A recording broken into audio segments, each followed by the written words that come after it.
Today, I bring you a charming new mystery featuring none other than the brilliant Hercule Poirot, the world's most famous Belgian detective, created by Agatha Christie. This case is filled with twists, clever clues, and Poirot's signature little grey cells at work. Make yourself comfortable, and let's unravel this elegant puzzle together. And if you'd like, leave a quick comment and tell me where you're joining from. It's always a pleasure to know where our little detective community is tuning in from. Now let's get started.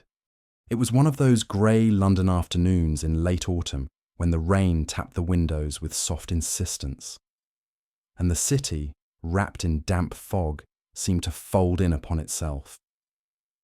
I had joined Poirot at our usual table in the lounge of the Diogenes Club, a place more suited to hushed murmurs and whispered scorn than any animated conversation.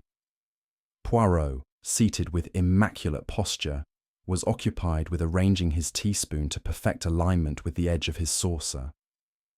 I sipped my tea and resisted the urge to shift in my chair, knowing full well that any such movement might trigger one of his lectures on symmetry and stillness. "My dear Hastings," he began, without looking up, "have you ever considered how few people think about what they see?" "I should think most people do think about what they see," I replied, mildly defensive. "It's the natural order of things."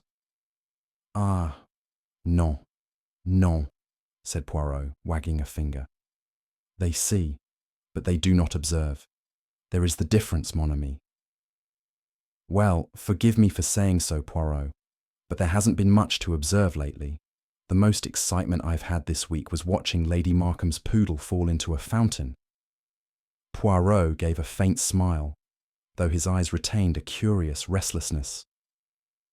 "It is true, this week has been, as you say, tranquil, too tranquil.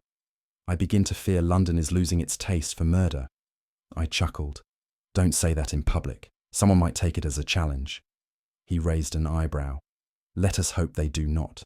But still, the little grey cells require stimulation. Without a mystery, they grow lazy, like a cat too long in the sun." As he reached delicately for a sugared biscuit, I was about to suggest we take a walk, rain or no rain, when the lounge door opened briskly and a familiar figure strode in, trenchcoat damp, an expression unreadable. "Well, if it isn't the great detective and his ever-hopeful chronicler," said Inspector Japp, removing his hat with a practised flick. "Mind if I interrupt your tea?" Poirot smiled and gestured to the seat beside us. "But, of course, Chief Inspector, you bring news, yes? Something to make the little grey cells dance." Japp seated himself with the weary grace of a man who had been on his feet all day and didn't expect to sit long. "You're in luck, Poirot," he said, casting a glance over the tea tray. "Strangest thing I've heard all week. And that includes a woman who tried to report her husband's ghost for stealing her hat pin." Poirot leaned in, steepling his fingers. "Do not keep us in suspense, mon ami. What has occurred?" Japp reached into his coat pocket and withdrew a folded sheet of paper. "Gerald Forsyth. Name ring any bells? Financier. Owned half the properties on Chancery Lane. Found dead last night in his study. Revolver by his side. Looks like suicide." "Suicide?" Poirot echoed, tilting his head. "But I sense from your manner there is more." "You sense right," Japp said, tapping the paper against the table. "We got a statement from his private secretary, a young fellow named Graham, claims he received a phone call from Forsyth himself." Poirot's eyebrows lifted. "Before he died?" "No," Japp said grimly. "After. About 10 minutes after the coroner's estimated time of death." For a moment, even Poirot was silent. I blinked, unsure if I'd heard correctly. "Forgive me," I said. "Are you saying the dead man made a telephone call?" "That's what the lad swears," Japp said. "Claims Forsyth called him at home, said something about being in danger. Voice was calm but urgent. Then the line cut. Poirot's eyes had narrowed. And the time of the call is verified. Telephone exchange logged it. 10:22 p.m. Coroner puts death at approximately 10:10, give or take a few minutes. But either way, the call came from beyond the grave, I finished, somewhat theatrically. Japp snorted. Spare me the dramatics, Hastings. Poirot, however, looked thoughtful.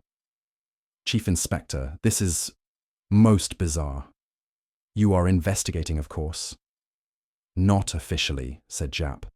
There's no crime, but something doesn't sit right. Thought it might be your kind of problem. Poirot smiled slowly. Indeed, a mystery that defies time itself. Très intéressant. The club's warm, quiet elegance seemed suddenly too small to contain the intrigue that now hung in the air. I leaned forward eagerly as Japp continued. Graham says he picked up the call around 10:20. Forsyth said only one thing. They're coming for me. Tell them the truth must not die with me. Then, click. Line went dead. Poirot was silent for a moment, then asked, And the body? How was it found? Housekeeper found him the next morning. Door was locked from the inside, gun in his hand, blood on the desk blotter. Looked like a clean suicide. Poirot shook his head. And yet, non, it is not clean. A man cannot be both dead and calling for help 10 minutes later. Unless… Hastings, what do you think? Ghosts, I said, only half in jest. Or a mechanical trick. Poirot gave a theatrical sigh. You are quick to leap to the supernatural, mon ami, but the truth, always, has logic. Japp continued. What's more, the call came from Forsyth's private office line. The same one the body was found near. No evidence of a second person inside. Windows locked. But here's the bit that gives me the creeps. There was no answering machine, no automatic dialer, just the handset. Poirot's eyes gleamed. A phone that calls the living. After its master is dead. A locked room, a mysterious message, and a secretary who swears to what he heard. I felt a familiar sense of anticipation. It was that particular brand of impossibility that Poirot so adored. And I, for all my skepticism, couldn't deny that I too was intrigued. Japp finished his tea and rose. That's all I've got. If you're interested, I can have Graham meet you at the flat. Poirot nodded. Yes, do arrange it. And the housekeeper too, if you please. I should like to see this study. As Japp left, Poirot turned to me with a sparkle in his eye. Come, Hastings. It appears the little grey cells have been awakened. A man calls from beyond the grave, and yet I suspect the answer lies not with ghosts, but with a very human hand. I shivered slightly, though the room was warm. The game was afoot. As Japp departed, his trench coat flapping like a defeated banner behind him, Poirot leaned back in his chair, fingers interlaced, eyes distant, but alight with that familiar, calculating gleam. I had seen that expression many times before.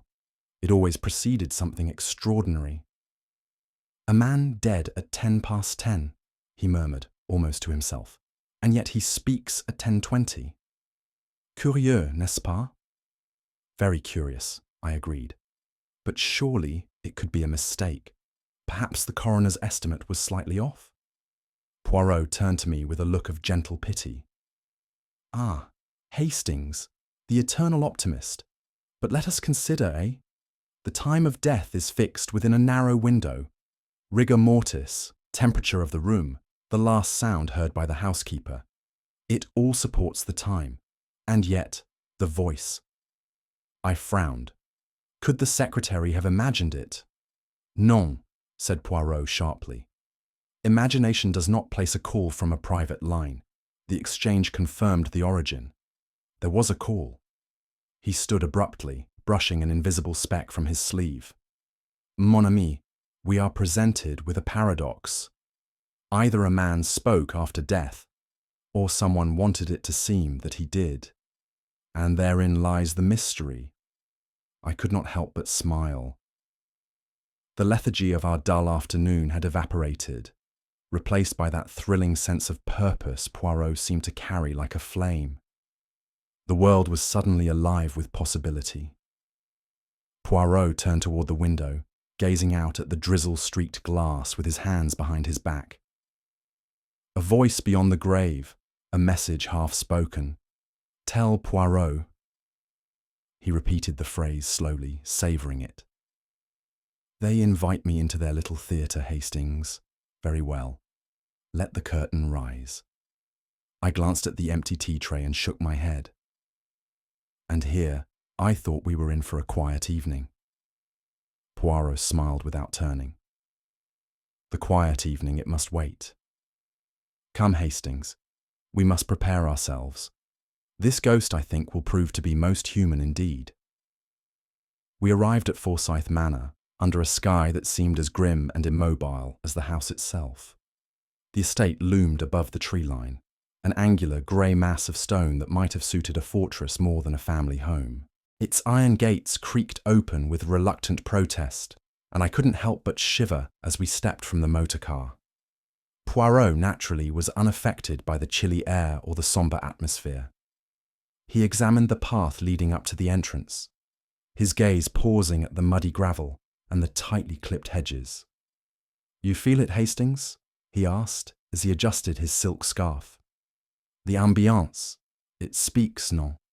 "It speaks of money and bad weather," I said, brushing a fleck of mud from my trousers. Poirot gave a faint smile. "And something else. There is unease here, as though the walls themselves wish to whisper secrets but dare not." We were greeted at the door by the housekeeper, Mrs. Dalrymple, a tall, stern-faced woman with the kind of gaze that seemed capable of cutting through granite. She led us into the drawing room with a brisk efficiency, announcing that the family and guests were expecting us. I took in the surroundings. Thick carpets that muffled our steps, dark wood panelling that absorbed what little light filtered through the tall windows. The house felt frozen, not in temperature, but in emotion, as though something had cracked and the pieces had yet to settle. Poirot, ever the observer, moved slowly through the space, noting the umbrella stand by the door, the smudges on the floor tiles, the faint scent of cigar smoke lingering near the study entrance. "We shall begin, Hastings," he said quietly. "But do not think of this house as a place. Think of it as a mind, closed, guarded, and within, it hides the truth."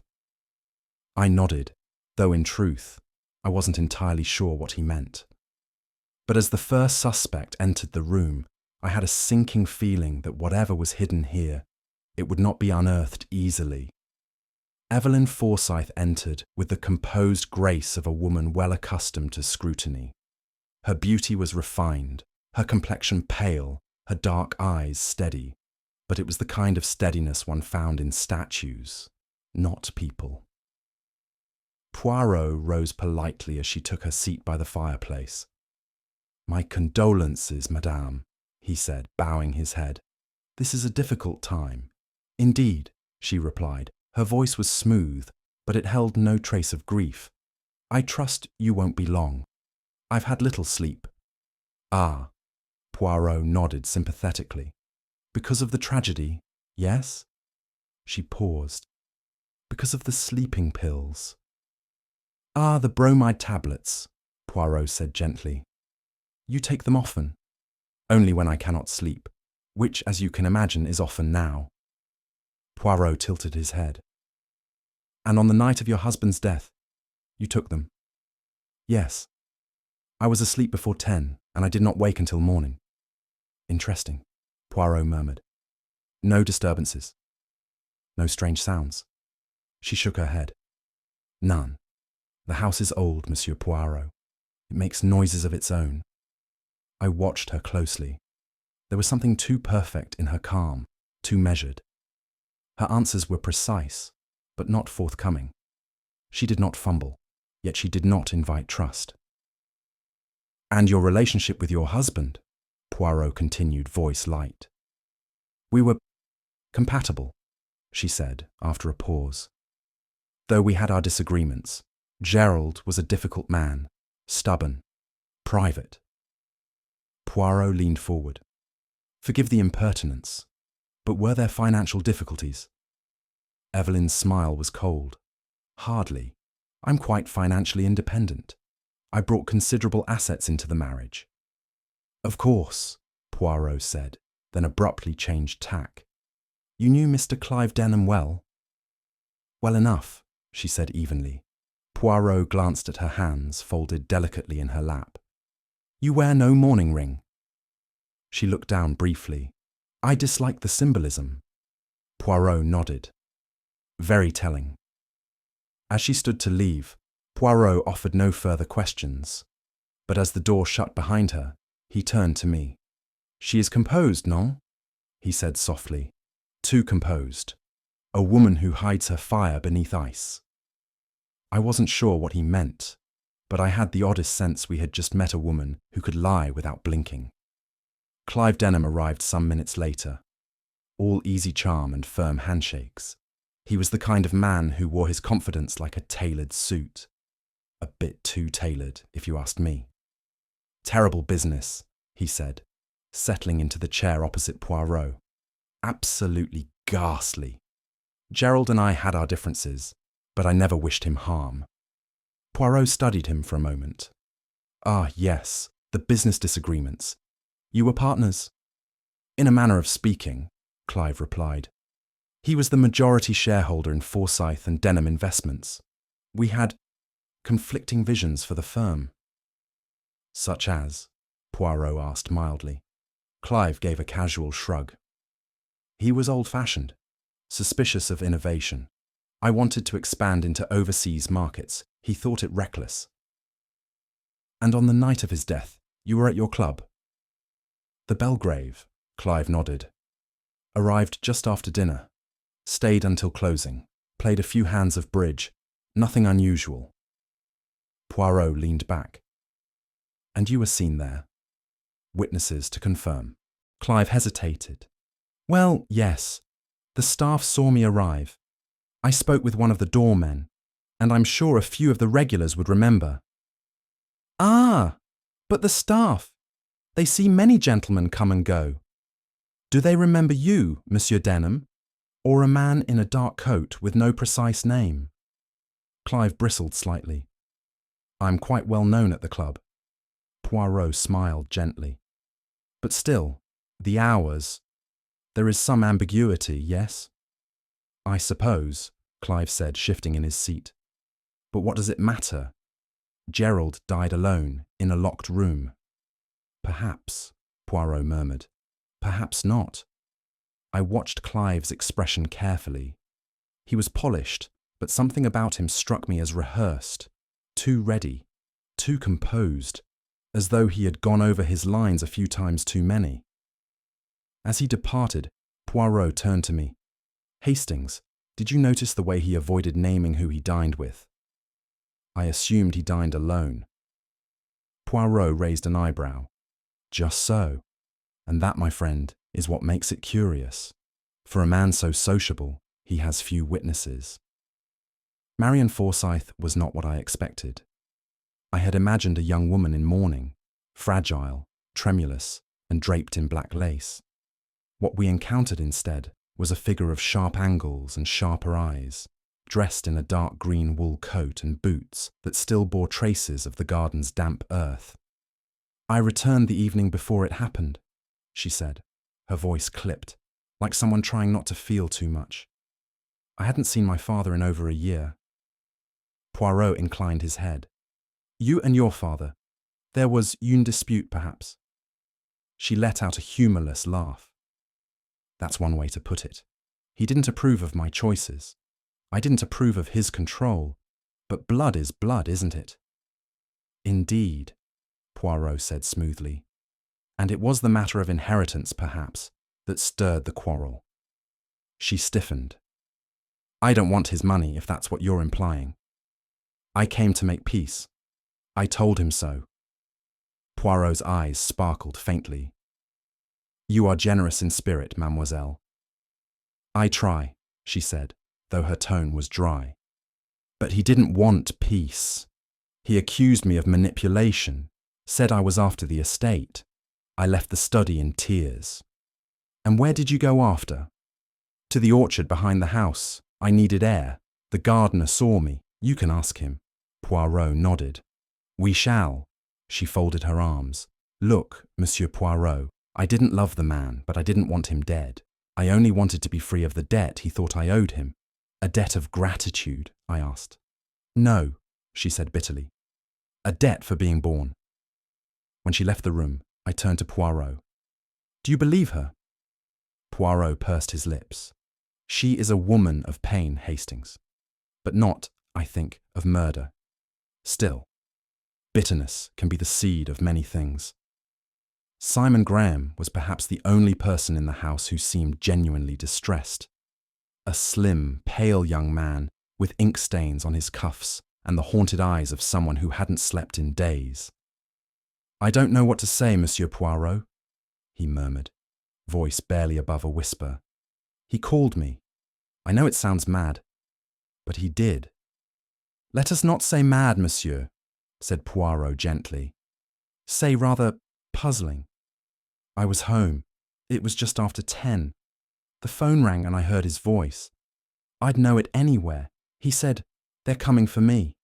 The truth must not die with me. Then the line went dead. Poirot leaned forward. Tell me exactly. Did the voice sound natural, distressed, weak?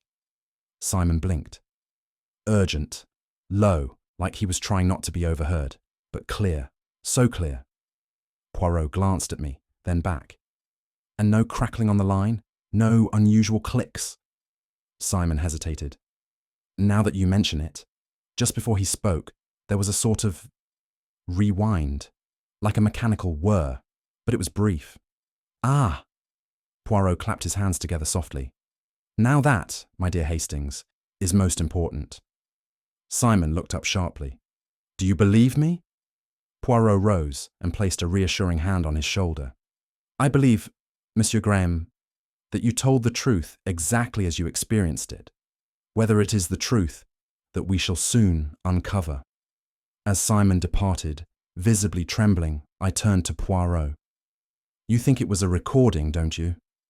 He smiled cryptically. You begin to observe, mon ami, not merely to see. Très bien. But what does it mean? Poirot gave a Gallic shrug. It means the voice may have been real, yes, but perhaps the moment was not. I stared at him. Now who's speaking in riddles? Poirot tapped his temple. The brain, Hastings, must always be exercised. This mystery, it is clever. We were granted access to the late Mr. Forsyth's study shortly after the interviews concluded. It was a cold, orderly room, bookshelves lining 2 walls, an elegant desk facing the window, and a Persian rug that muffled our footsteps. The smell of tobacco still lingered faintly. Poirot moved slowly, reverently, as though stepping into a sacred chamber. Observe, Hastings. Everything remains untouched. Except the man who sat here, I said quietly. Poirot nodded. Yes, and even in death he leaves us a puzzle. He approached the mantelpiece and paused. Ah, the clock. I followed his gaze. The glass-faced timepiece had stopped at 10:12. Coincidence? I asked. Rarely, he murmured.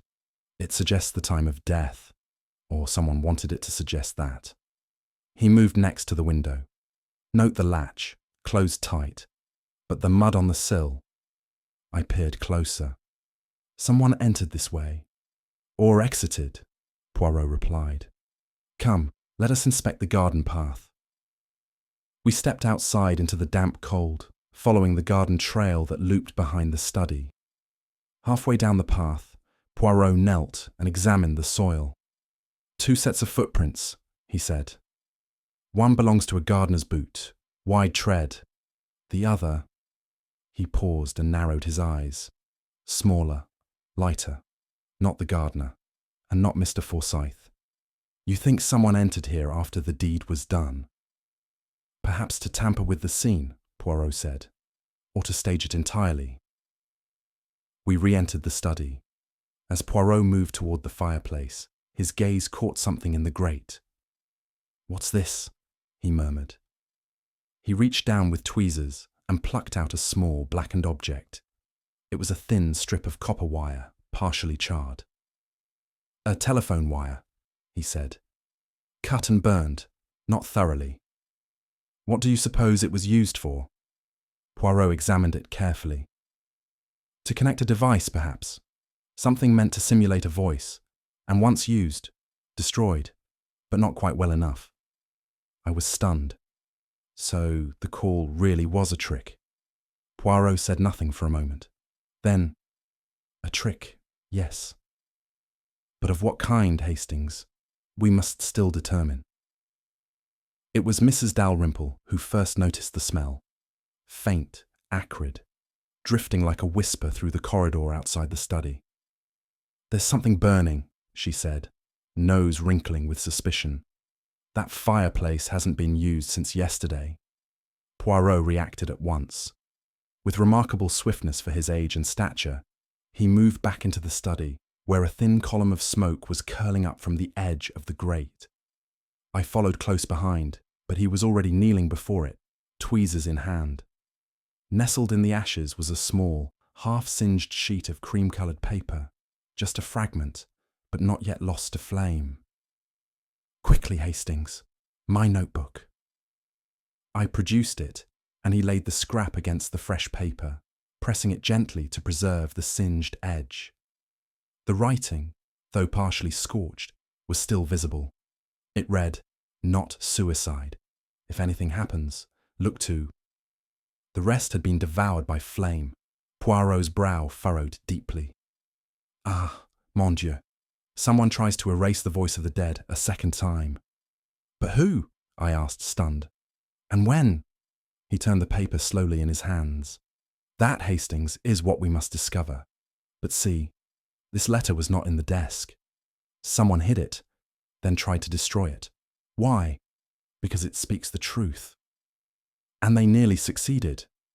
"Nearly," Poirot agreed, standing with care. "But you see, Hastings, the truth has a stubborn habit of surviving, especially when one attempts to silence it." His eyes glittered with something between satisfaction and challenge. "At last," he said softly, "the game begins to speak back." We were still examining the rescued scrap when Poirot asked quite suddenly, "Tell me, Hastings, have you noticed anything unusual about the paper?" I blinked at him. "It looks like any other bit of expensive stationery." "Just so. But Forsyth, he was a creature of habit. His notepaper bore his monogram. This one does not." I looked again, this time more closely. He was right. The paper had no watermark, no embossed lettering, no signs of Forsyth's personal crest, which I had seen earlier in his desk drawer. Poirot walked briskly to the sideboard where Forsyth's private writing materials were stored. He retrieved one of the embossed sheets and held it up next to the burned fragment. "You see," he said. "Not the same. Different texture, different weight. Then he didn't write it." "Ah," Poirot smiled faintly. "Or he did not write it there. That is the key." He opened the briefcase that had earlier belonged to Clive Denham, left absent-mindedly on a side chair. Poirot produced a nearly identical sheet from inside, bearing the same flat texture, the same absence of watermark. "This paper, Hastings, comes not from the desk of the dead man, but from the hands of the living." "You mean Clive wrote it?" "I mean," Poirot said gravely, "that this confession, so conveniently half-burned, was never written by Forsyth at all. It was fabricated, created to deceive. To make it look like a suicide?" "Exactly. But the devil, as always, is in the details. One cannot fake the past without forgetting its habits." Poirot held both sheets aloft like evidence in a courtroom. And here, my friend, lies the first proof that the suicide is a lie. We found Evelyn Forsyth once again in the morning room, this time seated at a small escritoire, leafing through correspondence with gloved hands. She rose slowly as we entered, her composure as poised as ever. Madame Forsyth, Poirot began with his usual courteous gravity. Forgive the intrusion. There are but a few details I would like to understand with greater clarity. She gestured gracefully toward a chair. Of course, Monsieur Poirot.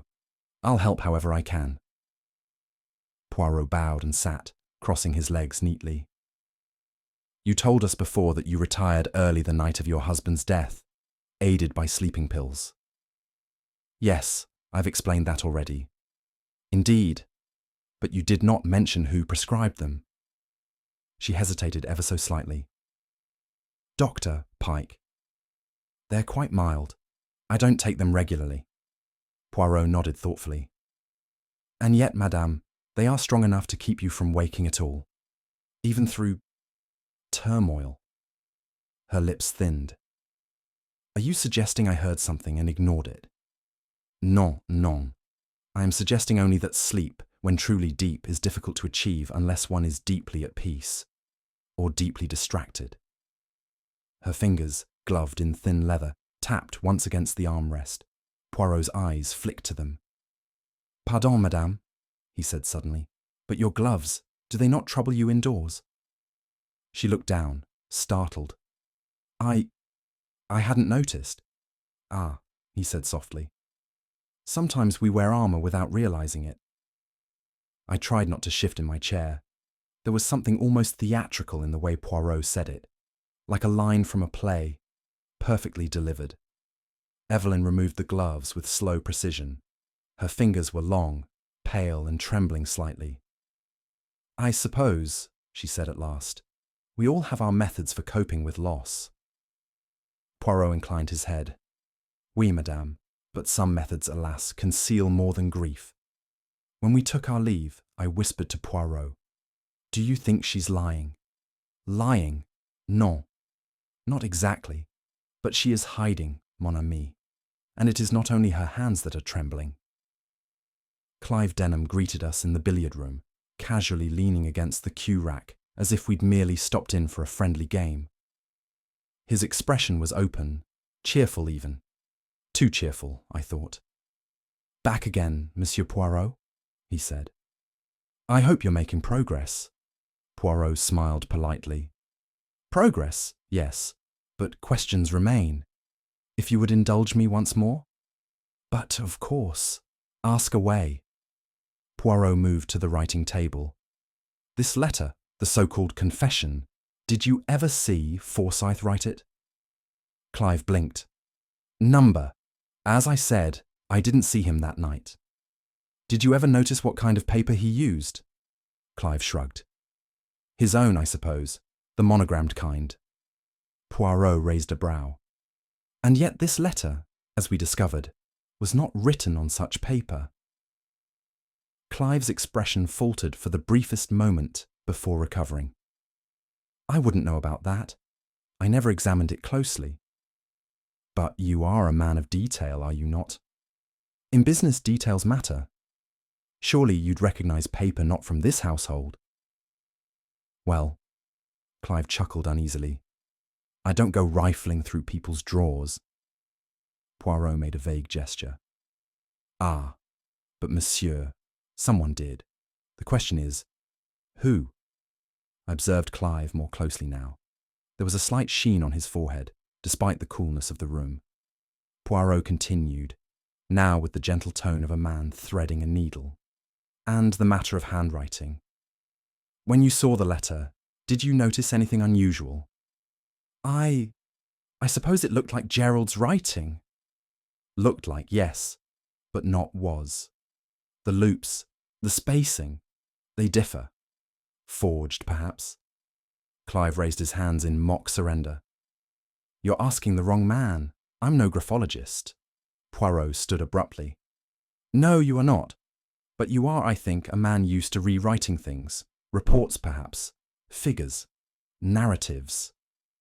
I nearly missed the flicker of annoyance that passed across Clive's features. As we exited, Poirot muttered, "The man is helpful, oui. Too helpful. He polishes the truth, Hastings, as one polishes silver, until the reflection becomes distorted." Marian Forsyth was seated in the conservatory when we found her, her face pale but not tear-streaked. She looked up as we entered, her expression wary. "You again," she said. "Has something changed?" Poirot approached gently. "Only our understanding, mademoiselle. Please, a moment." She gestured for him to sit. "We understand," Poirot began, "that your conversation with your father the night before his death was emotional. I told you that already." "Oui, but not the content. You asked for money." Her chin lifted. "Yes, I needed it. I hate asking, but I had no choice." "And he refused?" She hesitated. "He called me a parasite." Poirot tilted his head. "How charming. It's what he thought of me, of all of us, really. He believed himself the centre of everything. I left in tears. I won't pretend otherwise." "Did you return?"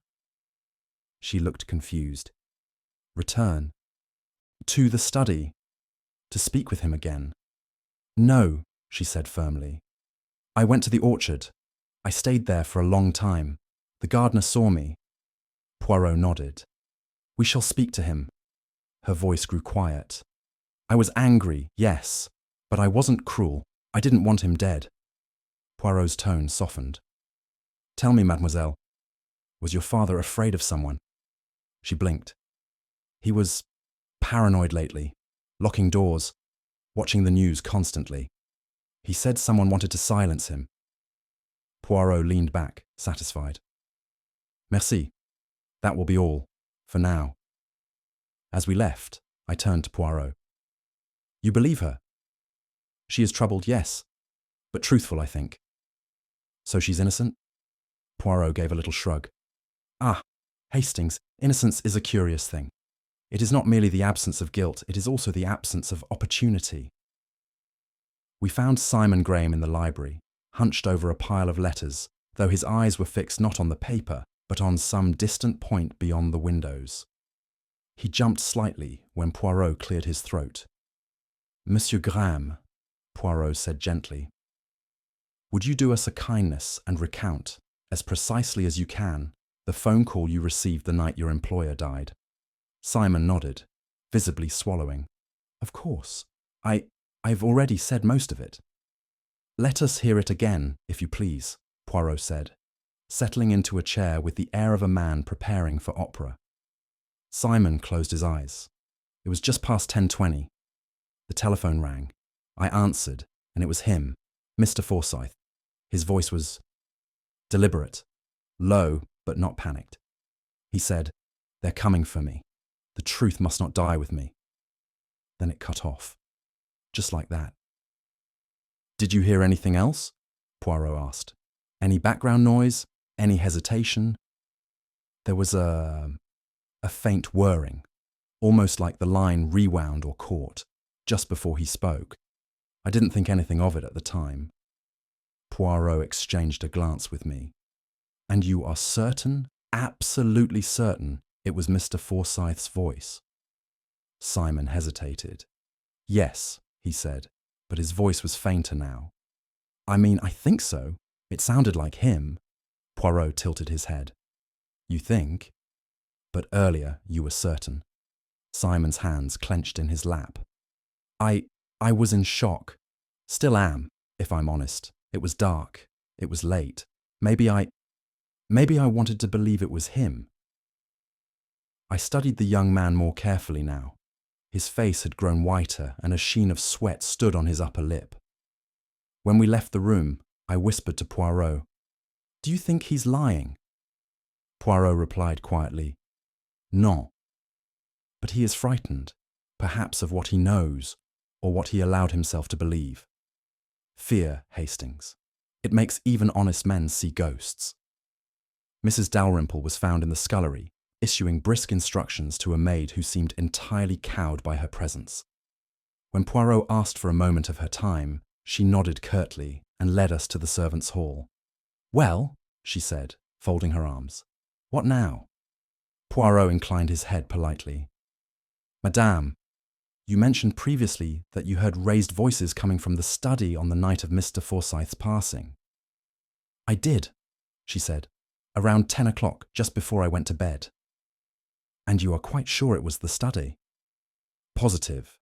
The door was shut, but I heard Mr. Forsyth's voice, and another, muffled, but angry." Poirot nodded.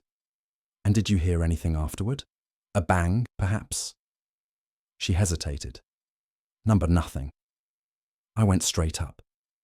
Didn't hear a peep till morning." "Curious," Poirot murmured. Mrs. Dalrymple narrowed her eyes. "Why?" "Because Madame Forsyth claims she was asleep before 10, having taken her sleeping pills." The housekeeper gave a short, derisive snort. "Sleeping pills or not, I saw her come down the stairs at 10 past 10, hair all pinned up, wearing her shawl. She paused by the study door, listened, then turned and went toward the conservatory." I felt my eyebrows rise. "You're certain of that?" "Certain as sunrise," said Mrs. Dalrymple. "She saw me at the base of the stairs and gave me a look like I'd just caught her eavesdropping." Poirot's gaze became sharp. "And you did not mention this earlier?" The woman sniffed. "Didn't think it was relevant. Thought she was just being nosy." Poirot smiled faintly. "Oh, but it is very relevant, madame." As we walked back down the corridor, I turned to him. "So Evelyn was awake? She lied about sleeping." "Oui, Hastings, and if she lied about that, what else might she lie about?" He paused, then added thoughtfully, "The truth. It is beginning to fracture, piece by piece. But soon it will reassemble itself, comme un miroir brisé, a shattered mirror made whole."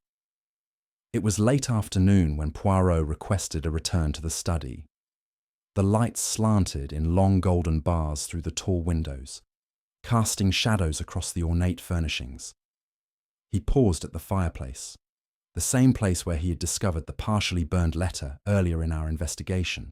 "Something still troubles me, Hastings," he murmured, crouching down and inspecting the ashes again with great delicacy. "What is it now?" I asked, peering over his shoulder, though I could see nothing but blackened coal and the faint outline of the grate. Poirot took out his tweezers, a pair so polished they might have belonged in a surgeon's kit, and began sifting gently through the debris. "Ah!" he exclaimed suddenly, and with a triumphant flick extracted a small, half-melted length of copper wire. It was blackened at the ends, charred and twisted, but unmistakably artificial in origin. "What on earth?" I began. Poirot stood, holding it aloft. "Mon ami, this is no ordinary fire refuse. This is evidence. Someone attempted to destroy a wire. Not just any wire. Look at the casing. It is telephone-grade insulation." "But why would there be a phone wire in the fireplace?" Poirot's moustache twitched. "Because it should not be found anywhere at all. Its very existence is suspicious. Someone used this wire, likely to connect a device to the telephone line. Perhaps a recorder, perhaps a player. But certainly something that would allow the voice of a dead man to speak from beyond." I stared at the wire, dumbfounded. And when it had served its purpose, it was burned to ash. An amateur attempt to erase the trick. Poirot's voice dropped. "But the fire, Hastings, it does not always cleanse completely.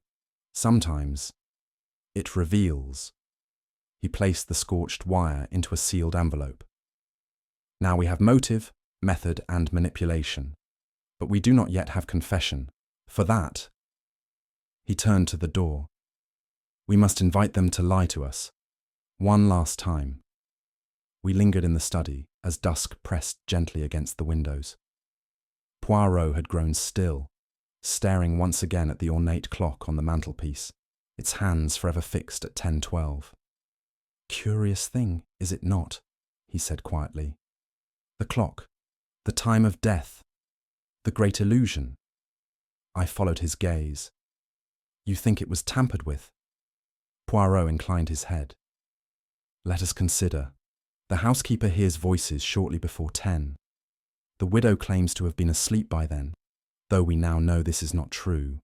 The phone call is received at 10:22, but the coroner says Forsyth died at 10:10, and the clock stops at 10:12. I frowned. "So the question is, when did he really die?" "Non," said Poirot, tapping the mantel with a dramatic flourish. "The question is, who wanted us to think he died at 10:10? Who manipulated the timeline to hide their own movements? You see, Hastings, time is not merely the passage of minutes. It is a narrative, one that can be written." He leaned closer to the stopped clock. "This device, it did not stop by chance. It was set. It was made to mark a time that would serve someone's story. A story of alibis, of absence, of innocence." He straightened up, eyes gleaming. "And now, mon ami, we are very close. Someone in this house has spun a tale around a dead man's silence. But they did not account for the ticking mind of Hercule Poirot." The following morning, Poirot summoned all of the household to the grand drawing room. Evelyn entered first, draped in silk and frost. Clive Denham followed, still confident, though there was a faint tension around his mouth. Marian arrived last, arms crossed tightly, eyes wary. Even the housekeeper hovered in the doorway, arms folded, mouth pinched. Poirot stood by the fireplace, his hands behind his back, looking not at them, but at the very room itself. "Mesdames et messieurs," he began, voice clear and unhurried, "I have asked you here because I believe it is time to revisit the events of that night. But this time, not through recollection, through reconstruction." A ripple passed through the room. "I shall ask each of you to act out your movements at the precise hour in question. Every word, every step, and we shall see perhaps what was forgotten or what was concealed." He gave a small, elegant bow. "For now, let us allow the house to speak once more." He turned to me and added quietly, "Now we shall see, Hastings. Who breaks first?" It was a damp and moody evening when Poirot summoned the household to gather in the study, the very room where Gerald Forsyth had drawn his final breath. The fireplace had been rekindled, casting flickering light across the carved mahogany and panelled walls. Shadows danced across strained faces. The atmosphere was thick with unease. Evelyn entered first, composed and statuesque, her expression unreadable. Marian followed, arms folded, jaw set. Clive Denham arrived with his usual air of charm, though the sheen of confidence was thinning at the edges. Simon Graham looked pale and unsure. Mrs. Dalrymple loitered near the door, eyes narrowed, arms crossed. Poirot stood near the desk, immaculate as ever, fingers gently touching a paperweight, as though considering its placement for a crime scene photograph. "Mesdames et messieurs," he began, his voice calm and deliberate, "we are here to lay to rest not only a man, but a lie. The circumstances of Mr. Forsyth's death have left more than grief in their wake.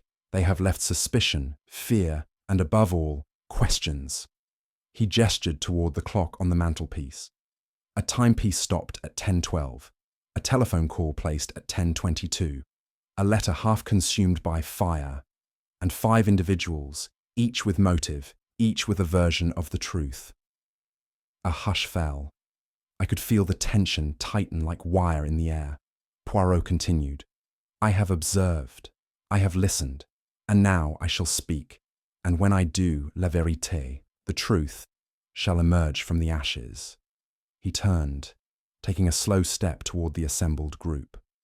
"But before that, each of you shall listen, because the story I tell tonight is one in which you all have played a part, knowingly or not. He paused, eyes scanning the room.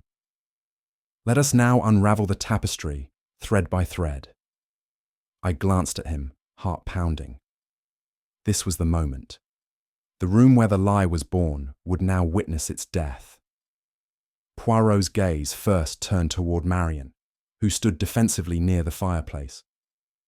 Mademoiselle Forsyth, he said, you quarrelled with your father the night before his death. You asked him for money. You left in tears. She opened her mouth, but he held up a finger. You were angry, yes, but you did not kill him. Your alibi is confirmed by the gardener. He saw you enter the orchard, alone, and not return until after midnight. Her eyes widened in surprise. You believe me? I observe, mademoiselle, he replied. You are impulsive, but not calculating. You had no opportunity to commit this crime, and your grief, it was not convenient, it was real. He turned then, dramatically, to Evelyn. Madame Forsyth, he said smoothly, your story is more nuanced. You claim to have been asleep, under the influence of sleeping pills. Her lips parted, but again he stopped her with a raised palm. Except you were seen, by your own housekeeper, descending the staircase at 10:10. You paused outside your husband's study. You listened. She began, faltering. But you did not enter, Poirot said, because you feared confrontation or discovery? No, madame, because you were not part of the plan. You were, in fact, with your lover. A sharp gasp rang out from Simon Graham. Evelyn's face froze. That is a vile accusation. It is not an accusation. It is the truth. Confirmed by the private investigator I hired yesterday. I blinked in surprise. You hired a private investigator? Poirot gave a small smile. But of course, Hastings. One cannot rely solely on the grey cells when the heart is involved. Evelyn looked away, jaw clenched. You lied, madame, not to shield yourself from guilt, but from scandal. You were not in the study. You were not the last person to see your husband alive. Poirot's tone shifted, softer now. You did not kill him, but your absence created the perfect silence. He pivoted towards Simon Graham. You, monsieur, were the recipient of the phone call, the voice of the dead man, at 10:22. Simon nodded nervously. Yes, I told you. You told me it was his voice, but just this morning you admitted that perhaps it wasn't. Poirot's voice grew sharper. That hesitation, monsieur, is the crack in your story. You heard a voice, but not in real time. You heard a playback. The room went still. He turned toward the desk, where a seemingly innocuous briefcase sat. Slowly, Poirot opened it. Inside lay a reel-to-reel tape recorder. Ladies and gentlemen, he said quietly, the dead man spoke. But not from the grave, from a machine. Poirot turned back to the silent assembly, standing now behind the desk, one hand resting gently atop the reel-to-reel machine as though it were a sacred relic. It is, as we say in Belgium, le cœur de l'affaire, the heart of the matter, he said solemnly. The telephone call, the voice of the dead man. A ripple of unease passed among the suspects. Clive Denham's arms were crossed too tightly. Simon stared at the recorder as if it might come to life again. Poirot continued, We have taken it as truth, because it was heard. Because it was logged, because it was believed. But mes amis, belief is a fragile thing. It can be shaped, nudged, even manufactured. He gestured to the machine. This device was used to play a recording made by Mr. Forsyth before his death. A collective intake of breath followed his words. Yes, made willingly, non. Made under duress. It was not a final message of despair. It was a performance, forced upon him at gunpoint. He was made to say, They're coming for me. The truth must not die with me. What poetry, n'est-ce pas? almost too dramatic, almost written. Poirot looked directly at Simon. And then, it was you, Monsieur Graham, who received the call. Played to perfection. Simon opened his mouth, but Poirot raised a hand. Do not trouble yourself. I do not accuse you of complicity, only of being an unwitting participant. He turned, eyes narrowing at Clive Denham. The recording was placed here, connected to the telephone line with the wire we found charred in the fireplace. At precisely 10:22, Clive Denham used the extension line to call Simon and play the tape, as if Forsyth himself had made a call from beyond the grave. Clive let out a low breath, but said nothing. Poirot pressed on. And why? Because Clive Denham was desperate. His financial dealings, you see, were not merely ambitious, they were fraudulent. Forsyth discovered this. He had compiled evidence. He was ready to report it. Poirot lifted a page from the desk, one of Forsyth's ledgers. This page, conveniently missing until this morning, reveals inconsistencies. Large transfers to accounts controlled by Denham. Faced with ruin, Clive confronted his partner, forced him to record the message, murdered him, and staged a suicide.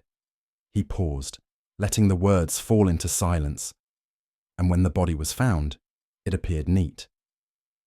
Believable, except for one thing. He pointed to the clock. The timeline was false, and that, mes amis, is the beginning of Clive Denham's undoing. Poirot took a slow breath, and in that moment, the entire room seemed to tighten. Clive Denham, he said, voice low and clear. Did you think the details would not betray you? Clive straightened his shoulders. You've no proof, just a story and a burned wire. Ah, Poirot smiled thinly. But even stories have fingerprints. He stepped closer, voice gaining momentum. You returned to the house that night. Through the garden, mud on the sill, footprints outside the study window. Your footprints, monsieur. You entered the study. Forsyth was already there, waiting. You showed him the evidence you knew he had. Ledgers, letters. You argued. Perhaps he refused to stay silent. Perhaps he threatened to go to the police immediately. Clive's jaw clenched, but he said nothing. And so, Poirot said, his tone chilling, you forced him to record that message, just in case. A voice, speaking not to anyone in particular, but enough to create confusion. Enough to make people question when and how he died. Poirot gestured toward the wire. You attached the player to the phone line. Then you shot him. You broke the clock to suggest time of death. You escaped through the window, leaving your muddy trail behind. Poirot now stood just a few feet from him. But you forgot, monsieur, that nothing is ever truly erased. Not the burned wire, not the paper from your briefcase, not the timeline, carefully built, but clumsily sustained. Clive's facade began to crack. The smug tilt of his chin faltered. His hands tightened at his sides. Poirot's voice dropped.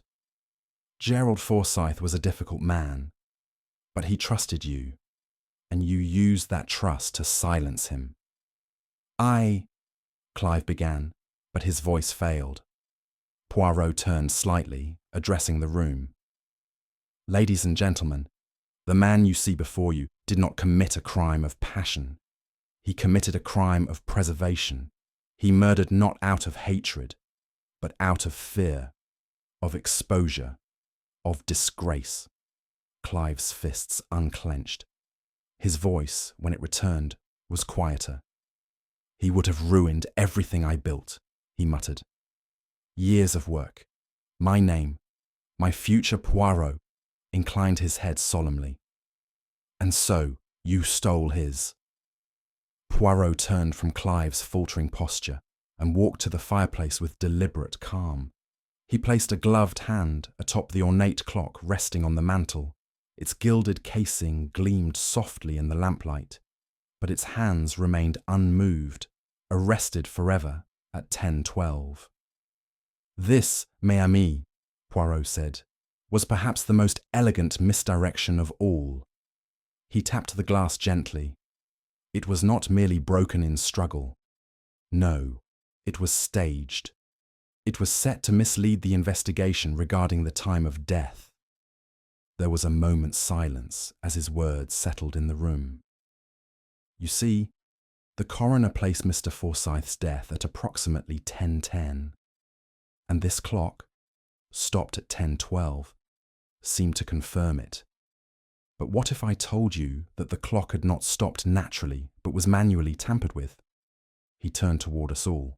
It was discovered upon close inspection, by me, of course, that the mechanism inside had been interfered with, not shattered, not shorted, wound backwards and jammed, very precise, very theatrical. I blinked. So the clock didn't stop during the murder? Non, Hastings, Poirot said. It was made to appear so, the illusion of a precise time of death, useful if one wishes to manufacture an alibi for oneself or for someone else. He took 2 paces toward the study window and pointed to the sill, where earlier we had observed faint marks, now underlined by forensic photographs. And here, he said, our mysterious intruder, the muddy footprints, the broken ivy stem, all very convincing. Until, of course, we examined the mud composition. Poirot withdrew a small envelope from his pocket and waved it lightly. Samples taken from the path outside the study matched only one person's shoes, Clive Denham's, not a hired criminal, not a stranger. Clive shifted where he stood, but said nothing. The second set of prints, Poirot continued, appeared to indicate an entry into the study from the garden, timed perfectly with the alleged window of death. But you see, Hastings, what you think is an entry may very well be an exit.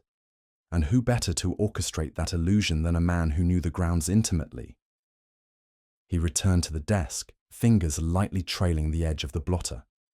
The clock fixed the time. The footprints created the intruder. Together, they told a tale. But it was a tale, n'est-ce pas? A fiction written in mud and brass. Poirot turned to the group, voice low and final. And like all fictions, it falls apart when you check the details. Poirot moved now toward the hearth, where ashes still clung faintly to the brickwork. From the pocket of his coat, he drew a sealed plastic envelope. Inside lay the thin, twisted strip of burnt copper. This, he said softly, is what remains of a desperate man's final attempt to erase the truth. He held the wire up between thumb and forefinger. It was found buried deep in the ashes of the fireplace. Most would have dismissed it as debris, but the little grey cells, they are never so hasty. I leaned closer, and even I had to admit the object was unremarkable to look at. It is a telephone wire, Poirot continued, of the same type used to connect an auxiliary device, say a tape recorder, to a line. He turned toward Clive. You, Monsieur Denham, used it to connect the playback device to the house's private telephone line. The line used to call Simon. The line used to deceive us all. Clive's jaw twitched, but he remained silent. Poirot's tone sharpened. Afterward, once the message was delivered and suspicion planted, you attempted to destroy the setup. The wire, cut, burned, discarded in the hearth. But you see, monsieur, even the act of destruction leaves behind its own testimony. He gestured toward the sealed envelope. The burn pattern on the wire reveals that it was severed after the device was used. There is evidence of heat exposure on one end and clean insulation on the other. This suggests deliberate tampering, not incidental damage. Poirot's voice dropped to a murmur. You tried to silence the machine. But as you now see, the machine has spoken. It gave your voice away, not Gerald's. I felt a chill at his words. And so, Poirot concluded, from that fireplace, intended to destroy, rose the clue that confirmed your guilt. Like the phoenix, yes? But this one rises not with hope, but with justice. Poirot turned to the bookcase behind the desk, where volumes of ledgers and legal texts stood in orderly rows. He ran a hand across the spines until it came to rest on an innocuous panel of polished wood. He tapped it gently, once, twice, and then pressed inward. With a soft click, the panel released. There was a collective intake of breath from the room as Poirot slowly pulled the section open, revealing a narrow compartment behind the books. Nestled within, like a sleeping serpent, lay the missing reel-to-reel recorder. "Voilà," Poirot announced softly, his voice touched with solemnity. The voice of the dead, carefully hidden by the hand of the living. He withdrew the device, setting it on the desk. With practiced care, he rewound the spool. "Let us listen once more," he said. The room held its breath as Poirot pressed the play button. The tape hissed, then crackled, and then, "They're coming for me. The truth must not die with me." The voice was steady, if strained. Gerald Forsyth's voice, undeniably his. But Poirot pressed pause before it ended. "There is more," he said softly. A final line, nearly inaudible, overlooked in the panic, but not by me. He rewound slightly, adjusting the volume. This time, we heard. "Tell Poirot, but don't let Clive hear this. He will kill me." A silence fell heavier than any before. Poirot stepped back, letting the words echo in the charged stillness. "You see," he said quietly, "even in death, the man tried to speak, and in the end, he succeeded." Clive Denham sat motionless for a moment. His face, always so composed, had collapsed into something almost unrecognizable. Gone was the charming partner, the confident clubman. What remained was a man cornered by truth. He let out a long, rattling breath. "I didn't mean to," he began, but the sentence withered as soon as it left his mouth. Poirot said nothing. He merely folded his hands in front of him and waited, expression unreadable. Clive looked down at the floor. "He said he'd go to the police," he murmured. "Said he had everything, papers, letters, proof. That smug look on his face, like he'd already won. I begged him to reconsider, to wait. He wouldn't. He said I'd destroyed the company's integrity." His voice cracked. "I couldn't lose everything, not after building it from the ground up. I panicked. The recorder was in his study. I saw it. I made him record something, just in case. To buy time. To mislead."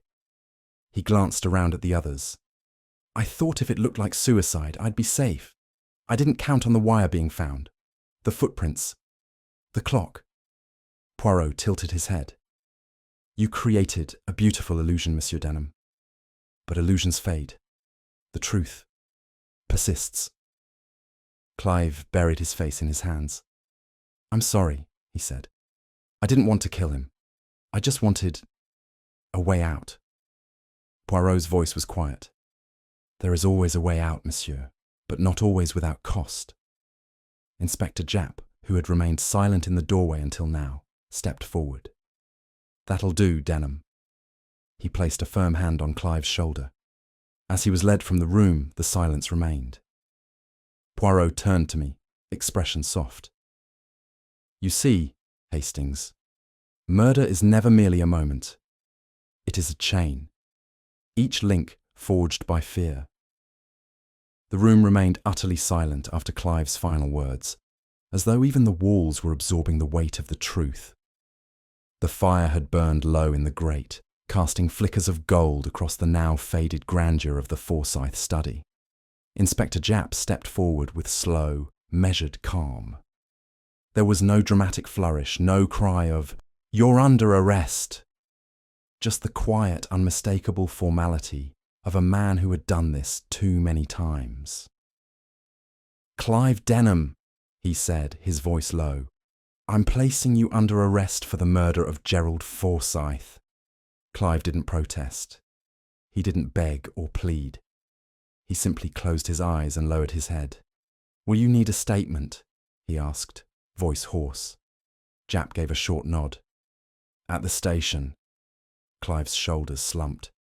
Whatever mask of civility he had worn throughout the investigation had now crumbled. The room, which had once belonged to his partner, now felt like a tomb, not of a man, but of ambition, of desperation, of reputation. "I thought I could contain it," he said, more to himself than to anyone else. But it grew. The lie. It always grows. Poirot said nothing.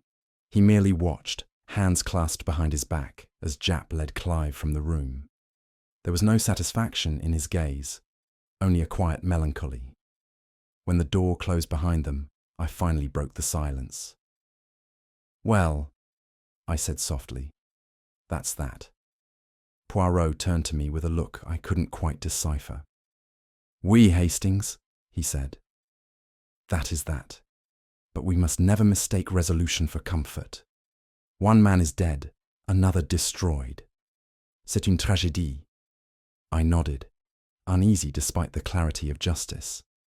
"And yet," Poirot added, "there is one more thing to explain, mon ami. One tiny detail, so small, so very small, that changed the course of the entire case."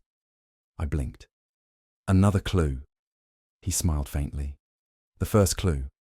Come, Hastings, let us take our tea, and I shall tell you everything." We sat in the small parlour adjacent to the drawing room, a tray of steaming tea and scones laid out between us. Poirot poured delicately, his movements precise, as though solving a crime in the way he added just one lump of sugar, no milk. "It began, Hastings, not with the clock or the footprints," he said, stirring with care, "but with a hesitation." "A hesitation?" I repeated, baffled. "Oui, from Monsieur Graham, the secretary. When he repeated the quote he'd heard from Mr. Forsyth, the supposed final phone call, he paused. Not dramatically, not obviously, but perceptibly." I frowned, trying to recall the moment. He said, "They're coming for me. The truth must not die with me." But there was the faintest shift in tone before the second half. "Meaning what?" Poirot set his cup down. "It meant the sentence was two segments, not one. A natural break, something that rarely occurs when one speaks under duress, unless of course it is a recording. A message crafted, rehearsed." He leaned back slightly. "That pause, mon ami, was not from the voice of the dead. It was from the machine." I sat forward. "The rewind noise?" "Précisément." When I pressed Simon for details, he mentioned a whirring sound before the voice began. He thought it was static, but to me it was the sound of tape, spooled backward just enough to set the message at the right place. Poirot retrieved a small notebook from his breast pocket and flipped it open. I made a note that very day. If voice pre-recorded, then crime premeditated. No panic, only precision. You see, Hastings, the entire house was built upon illusion, time, motive, even grief. But that pause, the smallest hesitation, revealed the hand behind the curtain. He paused, smiling fondly. "The little things, they are everything." I sat back in my chair, stunned. "So you suspected Clive from the very beginning?" "I suspected a playwright," Poirot said with a glint in his eye. "One who constructs scenes, lays dialogue, manipulates the audience." "And Clive played that role?" "Indeed. The others had secrets, oui, but only Clive had a script." I let out a low whistle. "Still, you kept it close." He raised an eyebrow. "Would you have believed me, Hastings, if I had declared him guilty without proof? Non. It is not enough to suspect. One must allow the truth to unfold, elegantly." He sipped his tea. "And thus," he said, setting his cup down, "the voice of the dead became the downfall of the living." The rain met us at Paddington Station, clinging to the windows like fingerprints, fogging the streets and lending a sombre note to our return to London. Poirot, ever precise, stepped off the train in a spotless overcoat and a bowler hat that had withstood the entire countryside storm without so much as a dent. I, naturally, was not so lucky. We rode in silence for a few minutes in the cab, the hum of the engine muffled by the thick drizzle. Poirot was lost in thought, fingers steepled, his eyes half closed as the city drifted by. "Thinking about the case?" I asked at last. "Mais oui, Hastings," he said. "It is not merely the crime that lingers, it is the necessity of it. You see, mon ami, Clive Denham was not evil in the traditional sense. He did not murder for pleasure or revenge. He murdered for fear." He turned to look at me. "And fear, Hastings, is a most dangerous emotion. It clouds reason. It blinds the eyes. It makes monsters of ordinary men." I nodded slowly, watching as we passed the grey stone facade of Scotland Yard.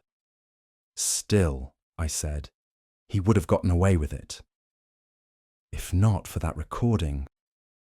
Poirot gave a small smile. "Non, he would have gotten away with it, if not for the pause." He tapped his temple.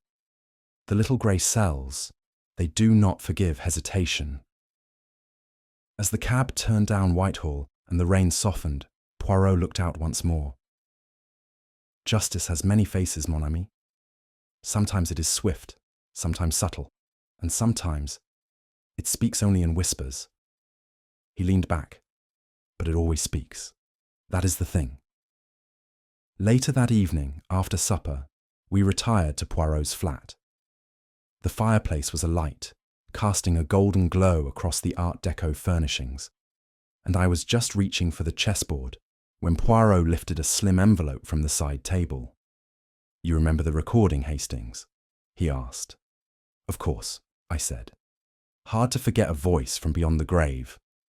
"Just so," he nodded. "But there was one more element, one that Inspector Japp overlooked entirely." He removed a small magnetic tape from the envelope and turned toward his compact recorder. "I had the Scotland Yard technicians enhance the final seconds of the message," he said, inserting the tape with delicate precision. The portion nearly lost to distortion. He pressed play. A crackle. Static.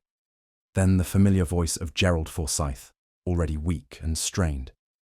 "Tell Poirot. But don't let Clive hear this." There was a pause, then, so faint I thought I imagined it. "He will kill me." Poirot stopped the tape. "I believe he knew, Hastings," he said quietly. "Not just what Clive intended, but that he might fail to reach me in time. You think he made the tape for you? Oui, a message across time, across death." I felt a chill despite the fire. Poirot set the tape aside, fingertips resting on it gently. He could not stop Clive, but he trusted me to finish what he could not. I looked down at the player. "And you did?" Poirot gave a small nod. "But it is not often, Hastings," he said softly, "that a man gives his final breath, not for revenge, but for justice." Later, as we sat in the stillness of the flat, the fire dwindling and the night pressing in, Poirot poured himself a cup of tisane and stared thoughtfully into its amber depths. "You know, Hastings," he said, "for all our clever tricks and deductions, it is often the voice that holds the truth." I looked at him curiously. "You mean the confession?" "No, not the voice that is loud, the one that is quiet, the one that is nearly missed, like Forsyth's whisper." He sipped the tisane with great care. "The dead do not lie, Hastings, but they do not always speak plainly. Sometimes the truth comes in fragments, pauses, a burnt wire, a flicker on a tape." He set the cup down gently. "But always, it comes." He turned toward the fire, eyes reflecting the glow. "In this case, it came too late for one man, but just in time for another." There was a pause, Then, as if to himself, he added, "Ah, les morts parlent, mais en silence." And with that, he leaned back in his chair, closed his eyes, and let the shadows of the fire dance across his face. The case was closed, and so the mystery unravelled, not by force nor by chance, but by the quiet precision of the little grey cells. Poirot's method, as always, was not to chase the loudest clue, but to listen for the faintest whisper, the hesitation in a voice, the illusion of time, the silence that betrayed the lie. In the end, it wasn't the tape, the clock, or the footprints that revealed the killer. It was the truth itself, waiting patiently to be heard. "Funny thing, Poirot," I said as we left the fire behind us. "That man planned everything. Tape machines, timelines, even muddy shoes. But it was a pause that gave him away." Poirot smiled gently, eyes twinkling. "Ah, mon ami, even a murderer cannot outwit silence." What do you think was the most overlooked clue in this case? Was it the broken clock, or the whisper from beyond the grave? Let us know in the comments below. If you enjoyed this classic Hercule Poirot mystery, don't forget to like, share, and subscribe to the channel. Your support helps us bring more thrilling detective stories to life every week. New mysteries are always just around the corner, so stay tuned, mes amis.